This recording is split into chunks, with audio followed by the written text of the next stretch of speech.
Hello everyone. आज है 18 अप्रैल, रविवार की रात है ये। और कल मंडे को मार्केट ओपन होने वाला है। और कल का दिन काफी ज्यादा अहम भी है, क्योंकि लगातार 2 दिनों से अगर हम देखें सैटरडे संडे मार्केट हमेशा बंद रहता है। और इन 2 दिनों में अगर हम देखें तो काफी ज्यादा नेगेटिव खबरें आई है कोरोना को लेकर। और कल का दिन में उम्मीद ये जताई जा रही है कि शायद मार्केट में एक बड़ी क्रैक नजर आ सकती है। वीडियो में हम डिस्कस करेंगे कि आखिर क्या चल रहा है, मार्केट किस दिशा में जा सकता है फ्यूचर में, और खरीदारी के मौके आखिर कब बनने वाले हैं, और किस तरीके से आपको इन सारी चीजों को ध्यान में रख के ट्रेडिंग करनी चाहिए, किस तरीके से ट्रेडिंग करनी चाहिए। वो सारी चीजों के बारे में इस वीडियो में हम डिस्कस करेंगे। लेकिन उससे पहले अगर आपने अभी तक चैनल को सब्सक्राइब नहीं किया है तो प्लीज अभी इसे सब्सक्राइब कर लीजिए, क्योंकि आगे भी बहुत सारे वीडियोस हैं जो आपको काफी ज्यादा हेल्प करेंगे। तो चलिए शुरू करते हैं। तो सेंसेक्स अभी अगर हम देखें तो 48,832 पॉइंट के आसपास ट्रेड कर रहा है। और दिक्कत जो बनी हुई है वो है कोरोना के केसेस। आप देखिए कहाँ पे पिछले साल मुश्किल से अगर हम देखें तो 1 लाख के ऊपर भी नए केसेस का आंकड़ा नहीं गया था, और मार्केट में पैनिक तो था, पूरे इंडिया में पैनिक फैला था। और जब धीरे धीरे कोरोना केस नीचे जाने लगे, हम लोगों को लगा कि भैया कोरोना अब ठंडा हो रहा है, अब ये वापस लौट के नहीं आएगा, अब बाजार खुल जाएंगे, अब इकोनॉमिक तेजी हमें देखने को मिलेंगी। और जो सेकंड वेव आई उसने वाकई में काफी लोगों को चौंकाया है, और सेकंड वेव ने लोगों को काफी ज्यादा डराया भी है। यहाँ पर आप देखिए कितनी ज्यादा तेजी से केसेस बढ़ रहे हैं। पिछले 1 हफ्ते में ही अगर हम देखें तो 1 हफ्ते में ही देखिए ग्राफ किस तरीके से गया है, किस तरीके से ये ग्राफ गया है। अभी अगर हम देखें तो 2,60,000 से भी ज्यादा नए कोरोना केसेस के मामले आए हैं। और कल जब नया डेटा अपडेट होगा तो आपको 2,80,000 तक के भी केस देखने को मिल सकते हैं, और बहुत जल्दी हम 3 लाख को भी क्रॉस कर जाएंगे। देखिए लेटेस्ट अपडेट जो दिखा रही है वो यही है कि गुजरात की अगर मैं बात करूं तो 49 कुंभ रिटर्न्स, जो मतलब जो कुंभ के मेले में गए थे, सॉरी कुंभ के, हाँ अगर हम कुंभ महाकुंभ की अगर हम बात करें तो जहां पे लोग गए हुए थे तो वहां पे 49 सिर्फ गुजरात से ही, ठीक है। आप देखिए of 533 people who were tested in Sabarmati railway station of the city on Saturday and Sunday, उनमें से 49 को भैया कोविड पॉजिटिव पाए गए हैं। ये सिर्फ एक झुंड की मैं बात कर रहा हूँ, 533 लोग। ऐसे कई स्टेट्स में कुंभ से लोग लौटे हैं और कोरोना के टेस्ट किए जा रहे हैं, और पॉजिटिव निकलने के चांसेस ज्यादा देखने को मिल रहे हैं। इवन फॉर्मर हरियाणा सीएम जो है बीएस हुड्डा, उनकी वाइफ को भी कोरोना पॉजिटिव है। सीएम योगी आदित्यनाथ वो भी कोरोना पॉजिटिव है। यूपी में भी आपको कई सारे कोरोना पॉजिटिव, बड़े बड़े बीजेपी के एमएलए कोरोना पॉजिटिव है। मध्य प्रदेश में भी अगर हम देखें तो कोरोना में स्पाइक आया है। 12,250 नए मामले सामने आए हैं, और 66 लोगों की वहां पर डेथ हो चुकी है। यहाँ पर आप एक और चीज देखने की कोशिश करने तो अभी इंडिया में जो ऑक्सीजन की सप्लाई है भैया वो बहुत उसकी शॉर्टेज है अभी के वक्त में। काफी लोग उसकी वजह से मर भी रहे हैं। सिचुएशन उतनी अच्छी नहीं है जितनी हम सोच रहे हैं अभी। महाराष्ट्र में ही अगर आप देखें तो हर रोज महाराष्ट्र में जो केस है कोरोना के नए केसेस वो बढ़ते जा रहे हैं। 68,631 नए कोविड केस सामने आए हैं महाराष्ट्र में। वेस्ट बंगाल जहां पे अब तक रैलियां चल रही थी वहां पर भी अब स्पाइक दिखना शुरू हो चुका है। 8,419 नए केस एक ही दिन में आए हैं, और ये सबसे हाईएस्ट है वेस्ट बंगाल की। तमिलनाडु की भी अगर हम बात करें तो वहां पर भी 10,000 से ज्यादा का आंकड़ा निकल चुका है। 10,723 नए मामले आए हैं कोरोना के। दिल्ली में अगर हम देखें तो दिल्ली में 25,000 से ज्यादा नए कोरोना केसेस सामने आए हैं।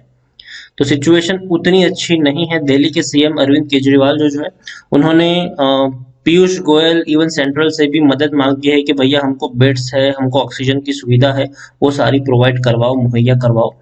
गुजरात में भी अगर हम देखें तो 10,340 नए कोरोना के केसेस निकल कर आए हुए हैं। यहाँ पर सिचुएशन अभी अगर देखें तो उतनी अच्छी नहीं है। सारे स्टेट्स में केस बड़ी तेजी से बढ़ रहे हैं। नाइट कर्फ्यू से लेकर संडे लॉकडाउन तक लगाए जा रहे हैं। एग्जाम्स वगैरह पोस्टपोन की जा रही है। हाल फिलहाल में ही राहुल गांधी ने अपनी जो वेस्ट बंगाल की रैलियां थी उसको कैंसिल किया हुआ है, और मुझे लगता है कि आने वाले दिनों में बीजेपी की तरफ से भी ये चीज की जा सकती है। और नाइट कर्फ्यू भी आपको देखने को मिल रहा है, अलग अलग स्टेट्स में कोरोना के केसेस बढ़ रहे हैं कई सारे। आप देखिए केरला में भी देखें तो 18,255 से भी ज्यादा नए केसेस निकलकर सामने आए हैं। तो हर रोज नए केसों की भरमार लगी हुई है, बहुत ज्यादा केसेस हैं। यूपी में भी अगर देखा जाए तो 30,600 जितने नए केस सामने आए हैं। हालांकि ये सरकारी आंकड़े हैं, ठीक है, जो असली आंकड़े हैं वो इससे और ज्यादा है, और ये बात हर कोई जानता है। तो सिचुएशन उतनी अच्छी नहीं है, काफी बुरे हालात से, बुरे दौर से हम अभी इस वक्त गुजर रहे हैं, जिसको बेहतर होने में वक्त लगेगा। इससे पहले जैसे कि मैंने आपको दिखाया कि कोरोना की अगर हम बात करें तो कोरोना इससे पहले भी आया था, और अब देखिए किस तेजी से ये स्पाइक हुआ है पिछले 30 दिनों में। जहां 40,000 नए केस निकल कर आ रहे थे पिछले महीने, आज वो केस 3 लाख के करीब पहुंचने को आए हैं। कल के दिनों में यह आंकड़ा और बड़ा होता हुआ देखने को मिल सकता है। कोरोना के केसों में स्पाइक देखने को मिल रही है, और आने वाले दिनों में सरकार भले ही कहे कि भैया हम लॉकडाउन नहीं लगाएंगे, लेकिन आपको लॉकडाउन लगता हुआ नजर आ सकता है, और ऐसे में स्टॉक मार्केट डेफिनेटली क्रैश हो सकता है। देखिए सेकंड वेव कोरोना की आने वाली थी, ठीक है, ये सबको पता था, लेकिन इतनी भयावह वो वेव होगी ये किसी को नहीं पता था। मार्केट रिकवर हो रहा था, अच्छा खासा रिकवर हो रहा था, और अगर ये वेव नहीं होती इतनी बड़ी तो मार्केट में आपको और बेहतर तेजी देखने को मिलती, और इकोनॉमी जो है वो और बेहतर तरीके से आपको ऊपर जाती हुई नजर आती। लेकिन ये अनएक्सपेक्टेड चीज है जो ना आपके हाथों में थी ना किसी के भी हाथों में ये चीज नहीं थी। हालांकि इसको ठीक से ऑब्जर्व किया जा सकता था सरकार की तरफ से, लेकिन वो चीज हुई नहीं है, और इसीलिए जो केसेस है वो और ज्यादा बढ़ रहे हैं, और इसका असर कल जब मार्केट खुलेगा आपको देखने को मिलेगा। एक बहुत बड़ी गिरावट आपको मार्केट में देखने को मिल सकती है, और ये गिरावट मुझे लगता है कि आने वाले कुछ दिनों तक, अगला हफ्ता जो है वो काफी ज्यादा पेन और पैनिक का रह सकता है स्टॉक मार्केट के लिए। और इसीलिए अगर मैं कल की बात करूं तो कल के सेशन में मैं कोई भी ट्रेड लेने की सलाह नहीं दूंगा।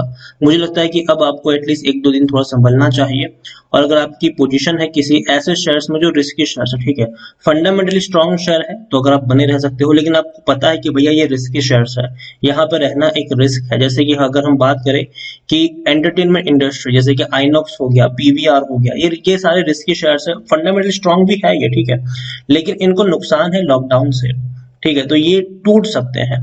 जो एयरलाइंस के स्टॉक्स हैं, इंडिगो हो गया, इसके अलावा स्पाइस जेट हो गया, ये टूट सकते हैं।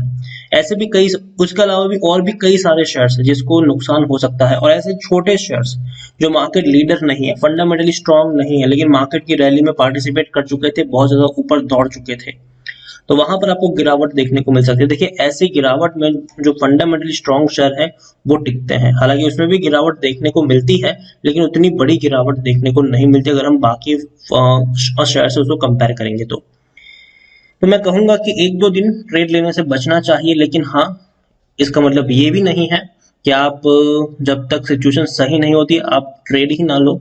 आपको खरीदारी के मौके इसी गिरावट में भी देखने को मिलेंगे। अगर 2-3 दिन मार्केट लगातार टूटता है तो तीसरे चौथे दिन खरीदारी के मौके भी यहाँ पर बनते हुए नजर आने वाले हैं, क्योंकि देखिए हमेशा सिचुएशन इतनी खराब नहीं रहने वाली है। डेफिनेटली सरकार बड़ी देर से जागी है, लेकिन जागेगी जरूर, और जैसे ही जागेगी धीरे धीरे उसके ऊपर काम भी शुरू किया जाएगा।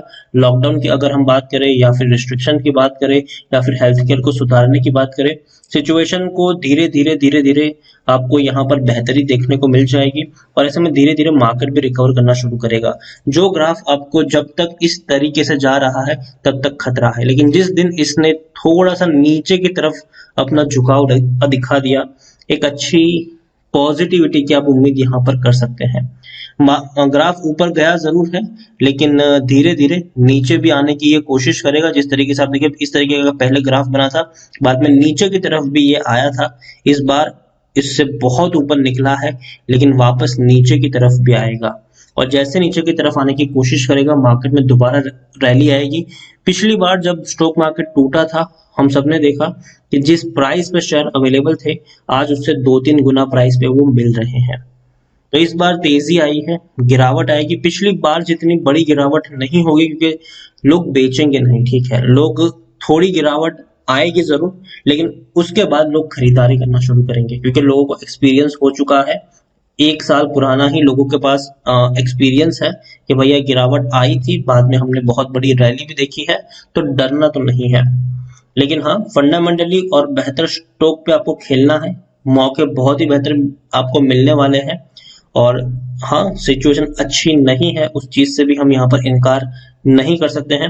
और कुछ दिनों के लिए ये सिचुएशन आपको बेहतर होती हुई नजर नहीं आ सकती है, लेकिन हाँ, सिचुएशन थोड़ी देर बाद बेहतर होगी, कुछ दिनों के बाद बेहतर सिचुएशन होने वाली है और मार्केट में तेजी भी लौटती हुई नजर आएगी। तो अगेन एटलीस्ट 1-2 दिन के लिए मैं अवॉइड करने की सलाह दूंगा, लेकिन उसके बाद मार्केट पर नजर जरूर रखिएगा इन 1-2 दिनों में कौन से शेयर सस्ते दाम पर अवेलेबल है, कौन से शेयर खरीदारी के लिए बेहतर है, उसके बारे में भी मैं आपको अपडेट देता रहूंगा। तो चैनल को सब्सक्राइब करना मत भूलिएगा। और मार्केट कल टूट सकता है, कल नया फ्रेश ट्रेड लेने की सलाह मेरी तरफ से नहीं है। और ऐसे शेयर्स जो आपको लगता है कि रिस्की है, आपको लगता है कि फंडामेंटली स्ट्रांग नहीं है, उसको मैं कहूंगा कि आप चाहे तो एग्जिट वहां से ले सकते हैं। और लॉन्ग टर्म के लिए बेहतर शेयर ही आप होल्ड करके चलिए। यहाँ पर अभी के वक्त में गिरावट आएगी, सभी शेयर टूटने वाले हैं, तो ऐसे में अगर गिरावट आती है तो आपके पास एवरेजिंग करने का भी मौका होगा। तो वीडियो को यहीं पे एंड करूंगा। पसंद आया हो तो लाइक करो, शेयर करो। चैनल पर अगर पहली बार आए तो प्लीज सब्सक्राइब करें। और हाल फिलहाल में किस तरीके से मार्केट जा रहा है, किस तरीके से कोरोना केसेस बढ़ रहे हैं, उसके बारे में आप मुझे कुछ कमेंट में लिखना चाहते हो तो लिख सकते हो। Thank you.